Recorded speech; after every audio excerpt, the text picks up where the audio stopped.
Okay, right, Bismillah. Okay folks, welcome back.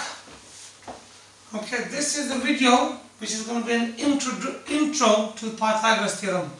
So hopefully one of the videos that you'll be watching will be the Mathswatch clip 118 grade C question, where I'll be going through some of the questions given here.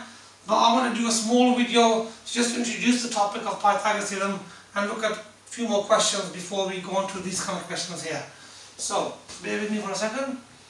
Right, we have here a space. Okay, so we're looking at introductory to Pythagoras theorem.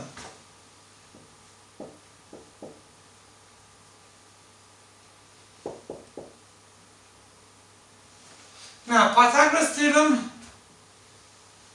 is a theorem that's been designed, it's been used for right angle triangles only. Okay.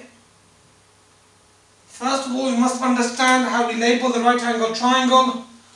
Opposite the right angle is always going to be the longest side, which we call the hypotenuse. Okay, in this particular instance, we are going to call that part of that side A. Okay. Now the other two sides we can label them in any order as B and C, because the formula is as follows.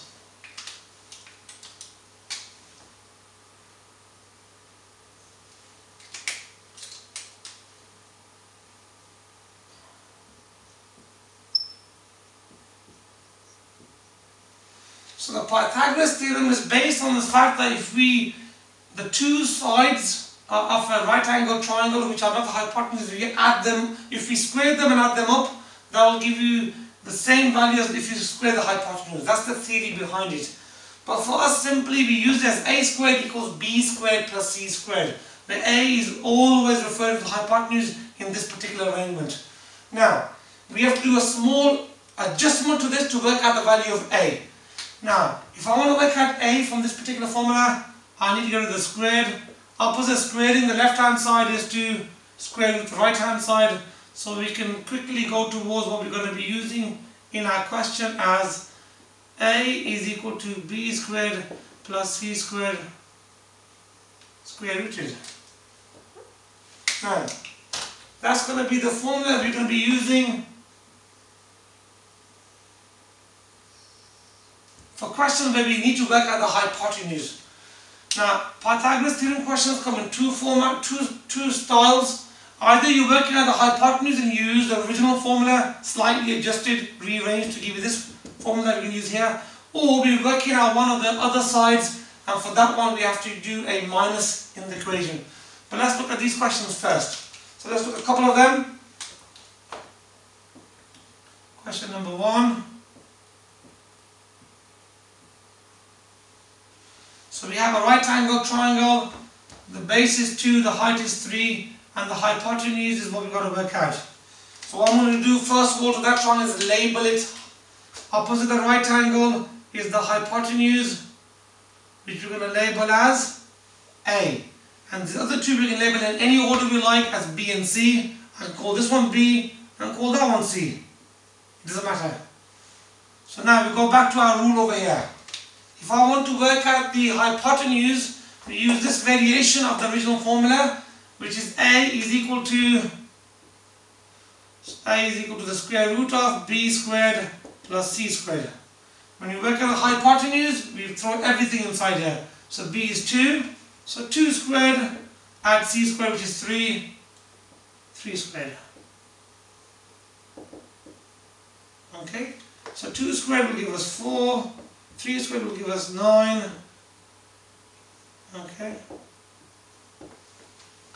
Okay, so we have 2 squared is 4, 3 squared is 9, so 4 add 9 will give us a value of 13. So that will give us a is root 13. So for example, if you work that on a calculator, root 13 equals 3.60555. And if we just round off to one decimal place, and we look at the first decimal place, look at the next number, which is the decider. If it's less than 5, we leave it alone.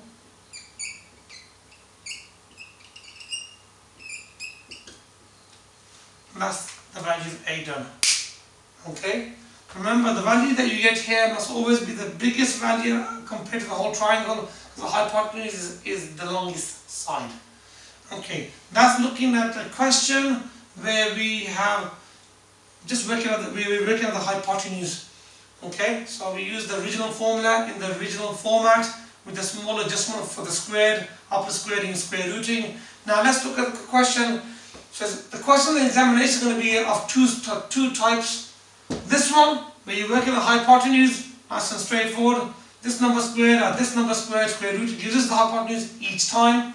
Or you're going to give a question like this.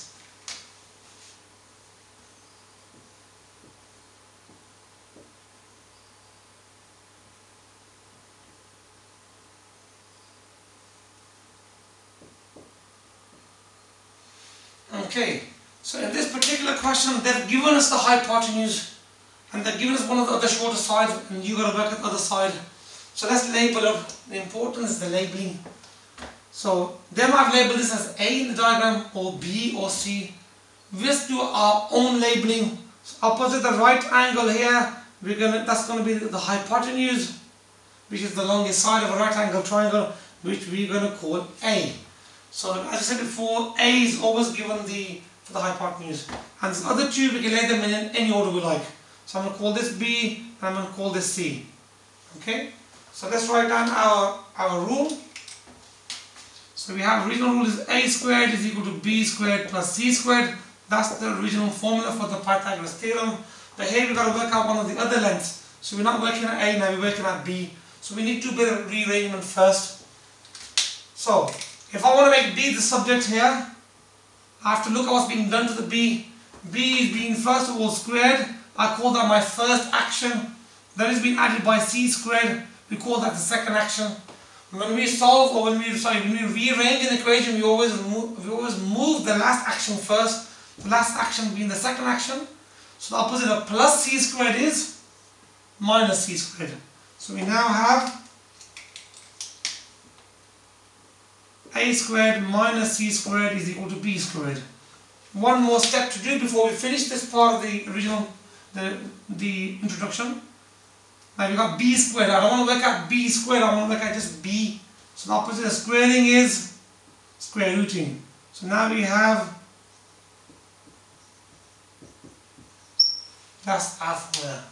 So we have the formula here for working on the hypotenuse. A is equal to B squared plus C squared square rooted. Now whenever you want to work out one of the other sides, all we have to do here is always start with the hypotenuse. That's the hypotenuse, remember. So A squared will be 15 squared.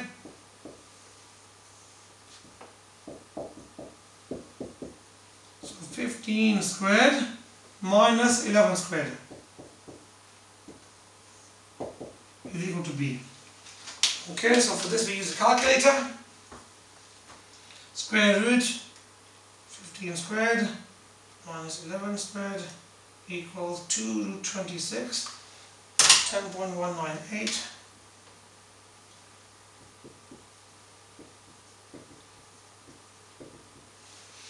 Okay, now we need to round that off to, say for example, 1 decimal place, which is here.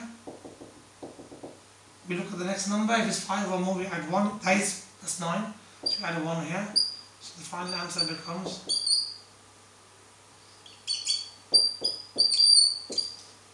10.2 centimeters equals B. So, just to quickly recap before we complete this video. If you're working at the hypotenuse, which is the simplest scenario, it's always involves plus. It's B squared plus C squared. The other two sides squared and added and square rooted. Now if you want to work at any of the other two sides, you'll always have a minus in the calculation. So it'll always be the longest side, the hypotenuse, minus the other side that you have will give you one of the shorter lengths. So we've got those two variations of the formula. So you need to learn this formula here.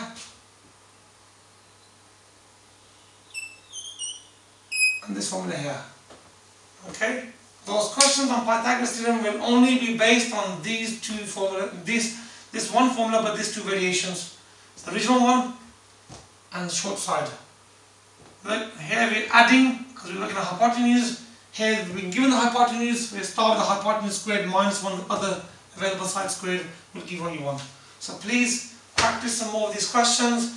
Well, this is the introductory video. Please join us in the next video where we'll do a few more questions on this and we'll run this board down. Thank you.